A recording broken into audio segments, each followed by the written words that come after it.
Hello there everybody, this is Graham, also known as the Collector75, and welcome to another Transformers review. As you'll notice, I'm doing my review slightly different for the moment. That is because some of the Transformers I'm going to be doing at the moment are slightly more playset based, and I thought this would be a better way to do them rather than me holding it up to the camera. Right, here we go. We are now kicking off with some of the Actionmasters. I did promise someone that I would do some of these quite a while ago, but it's just taken me a long time to actually get around to actually doing them.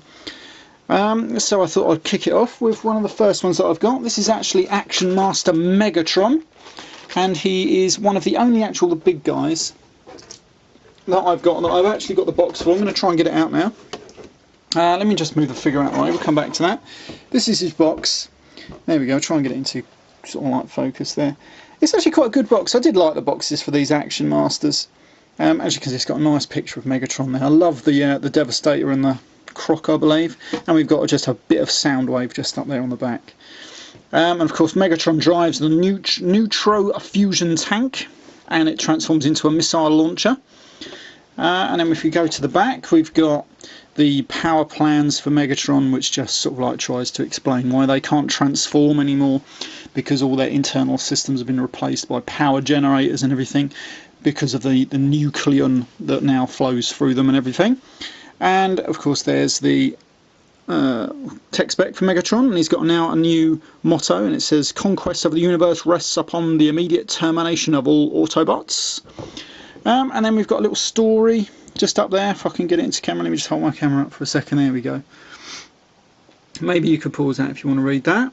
But it says Actionmasters the beginning, and then moves over there. Right, so okay, let's just continue now. Right, so that's the box out of the way. And let's get back onto the toy.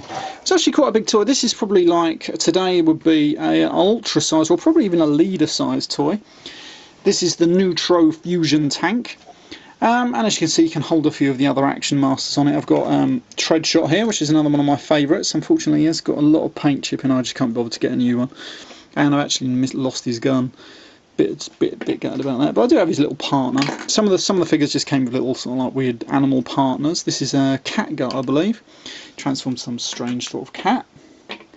And we've got, I believe this is Banzaitron. He's had a few sort of like not repaints, but more like newer versions of him in the Classics line and stuff like that, and Revenge of the Fallen line, I believe. Not a bad little Actionmaster there. And of course we've got another one of my favourites. This is Shockwave. This is the first ever Shockwave toy I owned. My brother decided to paint some of the orange bits blue. As you can see, the orange bits are now poking through. And he's got a lot of discolouring. I don't think you're going to see that, but you can see where the Decepticon sign was there. That's what colour he should have been. Mine's now like a weird dark purple, but it's still a great toy. I did like this. Right, and so we come to now Megatron. Unfortunately the turret doesn't turn or nothing, but it does roll quite well. They have got tiny little wheels underneath. He's got this little strange orange gun. As you can see, these toys are more definitely like younger kid based, because whereas when I was a kid and I was getting like the Generation 1, they had silver missiles and everything like that. They were quite almost complex and small and dainty. These have big orange bright, well not translucent, but big neon sort of colours and everything. So you could definitely see they were maybe aiming at slightly younger children, which is a bit strange, because you'd think all the people that had grown up with it, obviously it was a bit of a turn off for them because they were getting older. Maybe they should have gone another way, but still, there we go. Anyway, we're going to take this little gun off now. See, this gun looks very kidified, if you ask me. And we're going to get Megatron out. One big mistake that they made with this toy, as far as I'm concerned, is the fact that they didn't give him a fusion cannon. Anyway, there we go. That's a nice little profile shot of him there. His head does turn. And as far as being action, Actionmasters, they don't really do a lot of action, really. You can move their arms up and down, and their legs all bend at the knee and at the hips and stuff, but that's it. I mean, you get more posability out of figures that do transform these days. But you can see where they were trying to go, I suppose. Maybe they knew that the figures were a bit crap and they were trying to give them more posability. Plus, I think they were trying to base these more on like the G.I. Joe figures at the time, stuff like that. But they actually don't remind me of Mask figures, to be honest with you. Anyway, let's get Megatron out of the way. We'll have another quick look at the tank. He's got these little orange missiles on the side there. He's got this nice big gun on the front there, which is pretty cool. Other than that, that is it. Like I say, you can put a few more figures on the back. He's got a conceit 2 there, and at the back here, another 2 can stand either side like that. I do have quite nearly all of these. The only ones I'm missing is a few of the European ones, like Trax and Bombshell and stuff. I'm not paying like 60 quid for them. Not each. Not when I could have got them once for about £1.50 each at a dodgy little shop. But at the time I couldn't stand them, so I never bothered, and I didn't realise how rare they were. Still, there we go. Anyway, right, let's try transforming this. It's not that much complex, it's just fiddly. The first thing we do is take off this section, like that. That is going to become his jet throne. We disconnect this gun off the front there. I would like it if you could have attached this to his arm to be some sort of fusion cannon. I might try and do something like that myself, if I can be bothered and we've got the time. Anyway, the next thing we do is just remove these little orange missiles just off the side here. Make sure they don't flick and knock everything out of the way. Like so, we've got that one off and that one off.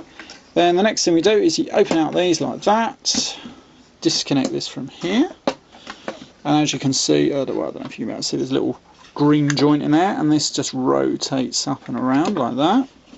Do the same with this one, and then just sort of like angle it forwards, make sure they're poking down. Open out these 2, get these little red missiles again, and there's 2 little posts in there, and they're just going to plug straight into them like that.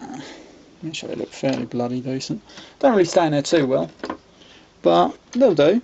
They're sort of like basically like missile launchers. There we go. Let's just get that in there. There we go. And then we next open up this little green flap. You can fold that all the way back if you wish. The next thing is just rotate these front track bits up like that. And then we're going to come to the front here, rotate this bit up. Just going to have some more missiles with a nice little gun in the middle. We take this and then plug that into the peg, like so. And I believe that is him fully transformed. Like that, and it becomes a nice little missile launcher. Let me just pick this up for a second. Give you a little view of it. Yeah, it's not too bad. Right, so we're going to put that over there. Then we come to his Megatron's so-called jet throne. Easy transformation, just come to the bottom here and fold out the little wings. Put that little gun on the front, and there you have it. That is Megatron's jet throne. Yeah, a bit crap, innit? And then we can just seat Megatron in that, no problem, and he can fly about in that to his heart's content. Probably better taking the gun off first, but there we go. Oh no, he's gone in. So there we go.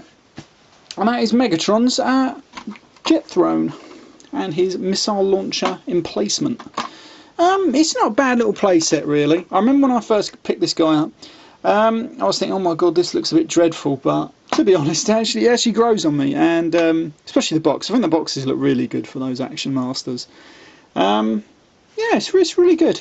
Not everyone's cup of tea. I know they don't transform, that's why everybody hates them, but they are part of Generation 1, albeit right at the end, and I suppose it's probably what killed the line in the end, really. Apart from all those bloody masses of bloody Micromasters that got very annoying. Yeah, don't know what else to say really. There isn't much to say about them really, so don't bloody transform.